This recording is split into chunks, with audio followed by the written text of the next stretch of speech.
So today we're going to finish up practice on solving right triangles. A game we haven't played for a while, solving right triangles game. So we just had a practice session on that. Those problems will show up on campus and get more. That'll give you more time to work on those problems and solve those problems. So today we want to look more at the unit circle. Our goal was to learn some values, learn the unit circle really well. If we can learn all these angles going around the unit circle, at least sine and cosine of those angles going around the unit circle, we'll know sine and cosine really well everywhere else. Because once we go around from 0 to 360, we just get a copy of that from 360 to 720. And going backwards from 0 backwards to negative 360, it's just a copy of the same circle over again. What we want to notice is that on a unit circle, the coordinates of the points on the unit circle correspond to the cosine and the sine of the angle where we find that point. So if we have an angle theta in standard position, and we intersect that with the unit circle, we put that angle theta, the terminal side of that angle theta, see where it intersects the unit circle, the coordinates of that point will be the cosine of the angle for the x, and y is the sine of the angle. So this is how we're going to remember cosines and sines of everything with a 30, 45, 60 degree reference angle, and for our quadrant angles, 0, 90, 180, 270, and 360. Good question. So it's a big list of stuff that we have to remember. You don't have to memorize it, you just have to remember all of it. It only seems like a lot to remember because it's a lot to remember, and you have to remember all of it, all the time, in perfect detail. No problem, we got it. So let's remember the values that we need as we go around the unit circle. At the unit, so we're going to, in our minds, we're going to picture the unit circle with all those points, 30 to 60, and the quadrant angles, and the coordinates of those points. For the 30 and the 60, the numbers we're going to use are 1/2 and 3/2. For the 90s, we're going to have zeros and ones and negative ones. And we never figured out the 45s, but that's what we're doing today. So let's go through. The coordinates of the point when theta is equal to 0, that's going to start off here on the positive x-axis, where x is 1, and y is 0.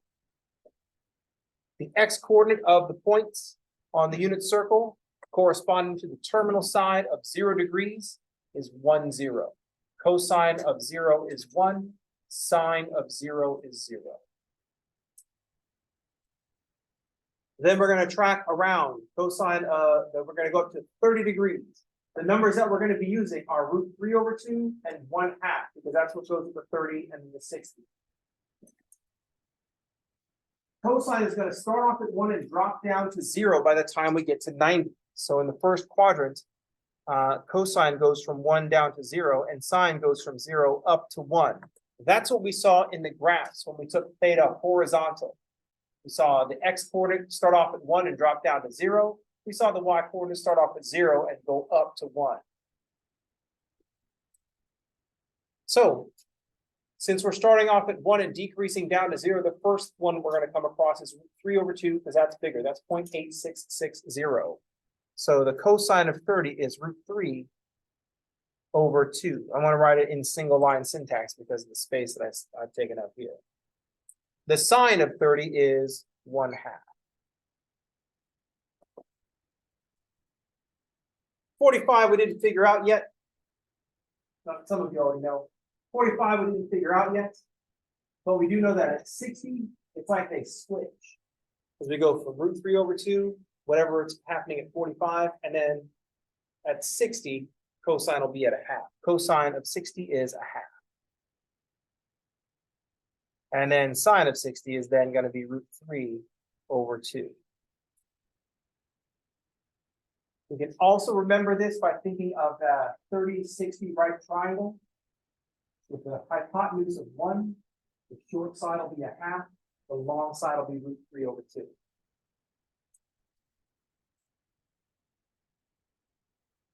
Next, once we get past 90, our x-coordinate will be the nearby x-coordinate. So it'll be a 1/2 again, because the 120 degrees is a 60-degree reference angle.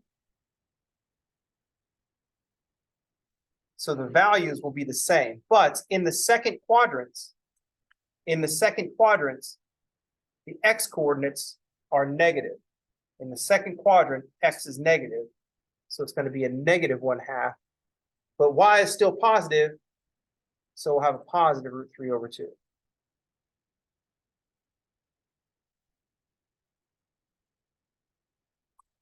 (135) is a 45-degree reference angle. We have not sorted that one yet. At 150, oh, sorry. If we think about where we're headed, when we get to 180 degrees, the x coordinate is going to be down to -1, and the y coordinate will be down from 0 to 1, back down to 0.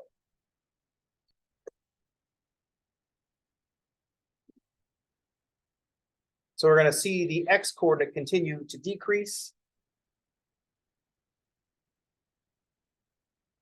And this y coordinate decrease down to 0, on its way to 0.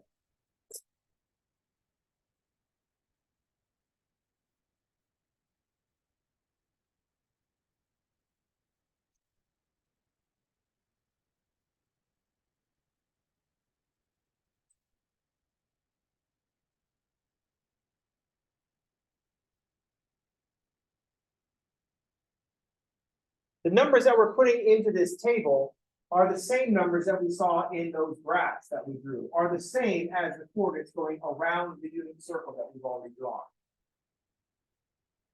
All we need to do is find a way to remember how they're associated. Personally, I remember that sine of 30 is a half. That's the one that I will always remember. If sine of 30 is a 1/2, that means cosine of 30 will be √3/2 because I associate those two in that triangle. That's just what happens to work in my mind. I don't know what will work in yours.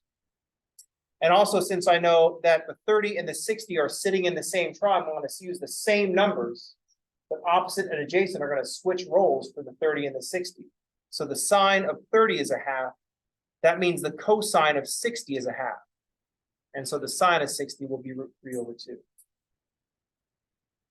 So having one of those gives you the other three for free. Yes. Sine of 150 is a half as well. Because sine of 150 has a 30-degree reference angle, and the sine of 30 is a half, and 150 is in the second quadrant, and y is positive in the second quadrant. So over here, the cosine is the x, and y, sine is y.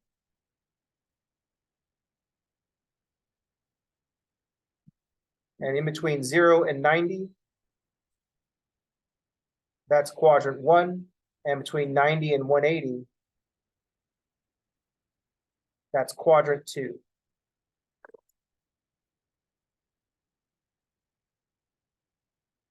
So x is negative in quadrant 2 and y is positive in quadrant 2.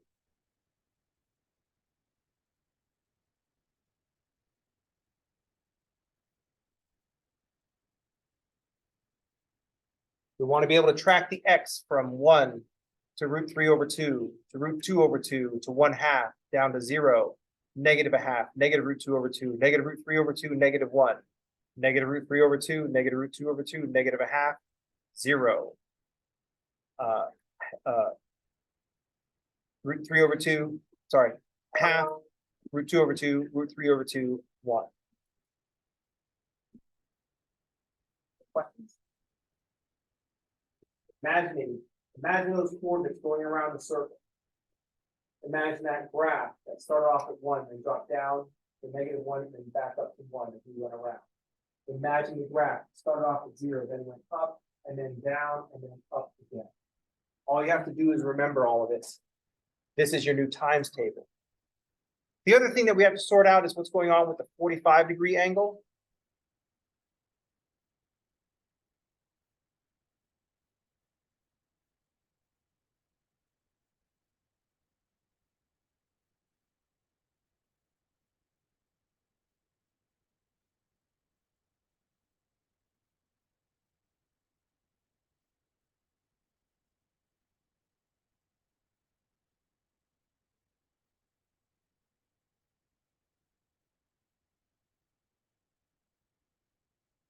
So what we know is that we're on the unit circle. I'm going to grab this right triangle the same way I did before. I'm going to put the theta down here in standard position.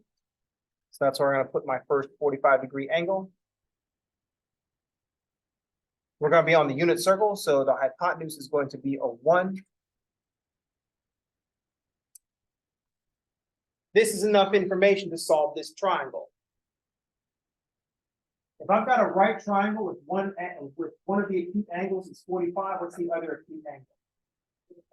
Also 45.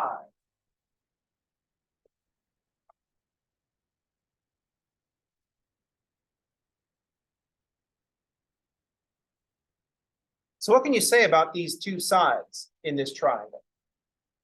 They're going to be the same. Sides opposite equal angles are equal.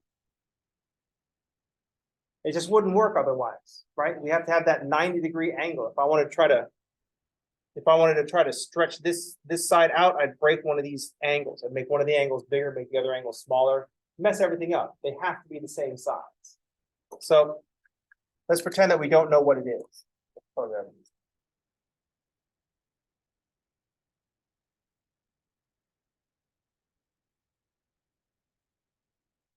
Since they're the same, I'll just give them the same name. I realize that that's not how twins work. Okay, here are my twins. George and George.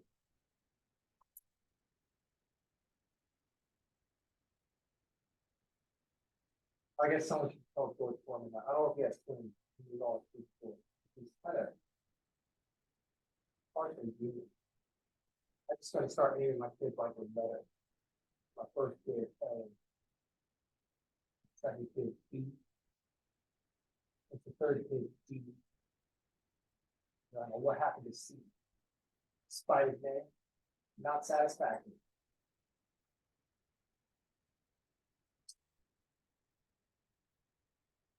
And then people are like, oh, well, what happened? How about you don't ask questions? Answer you don't want to do. I'm just kidding. I don't have any kids anymore. I'm just kidding. I've never had any kids that anybody could verify. I'm just kidding. Only ever had dogs. I have no human children. Just a dog. Dogs are so much easier. I've got a 5-year-old that if I need to leave for a couple hours, I just leave my 5-year-old at home, go do my stuff, and then come back, and he's fine. You do that with a 5-year-old human, people freak the fuck out. I go, hey, don't you have a 5-year-old? Is he at home with your wife? It's like, oh, no, he's just at home by himself. I'm like, well, what are you doing? He's got stuff to chew on. He'll be fine. Oh, you can't treat humans like dogs. I don't keep him in the crate anymore. But what? We'll be all freaking out. What are we talking about? Oh, yeah. So in this case, normally we need 2 values. We need more information. But since these 2 sides are going to be the same, I can just be all a squared plus a squared is equal to 1 squared. And I can just combine these. So I got 2a squared is equal to 1. So a squared is equal to 1/2. So a will be the square roots of 1/2.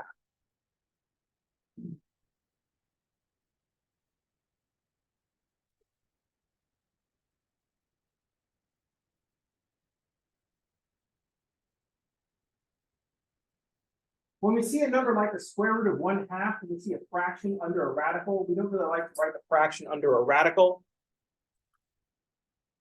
So when we have a number like the square root of 1/2, we like to split this up and say the square root of 1 is 1 and the square root of 2 is just the square root of 2. That's the best we can get with the square root of 2. Another thing that happens is that we used to not like radicals in our denominator. We don't like the irrational number to be part of the denominator. We used to not like that. It doesn't really matter anymore because we have calculators. But back in the day, when dinosaurs ruled the earth, and we didn't regularly have calculators available to us, we'd rewrite this number using our favorite math trick, multiply by 1.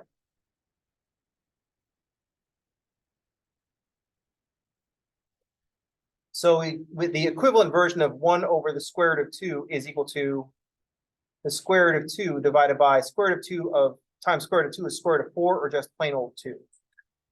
So instead of saying 1 over the square root of 2, like a modern human, we're going to refer to the 45-degree angle, sine and cosine of 45, as square root of 2 over 2. Classic human style.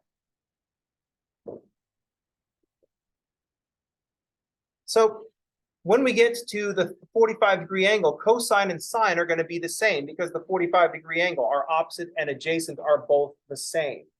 So the cosine of 45 is root 2 over 2. Sine of 45 is root 2 over 2. The other reason I like remembering this as root 2 over 2 rather than 1 over root 2, the three numbers I'm trying to remember for 30, 45, and 60 are root 1 over 2, root 2 over 2, and root 3 over 2. Is that 1 and 2, 3 going on?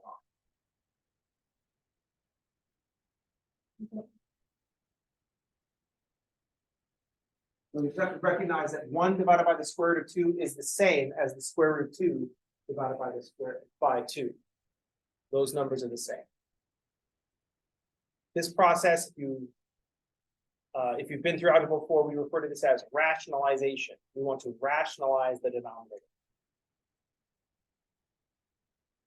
But now we got the value. We got the value for cosine and sine of 45 is root 2 over 2. We just have to make sure we get the signs right. So when we get to 135 in the second quadrant, my values are going to be the same, square root of 2 over 2. But in the second quadrant, x, and so cosine is negative, and y, and so sine is positive.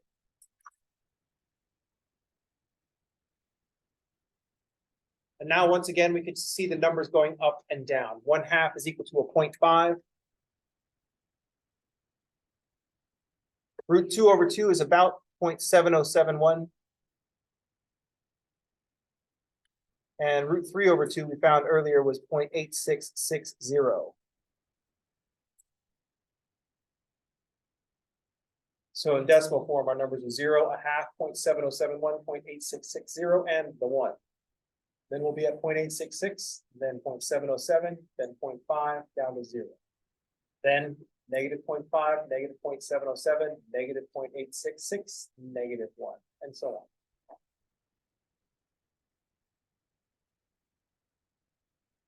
Multiple ways to consider the same set of information as we're trying to learn a times table. The trigonometry version of times table. How's everybody okay? The big thing to remember is where those halves happen. Where do we get to halfway?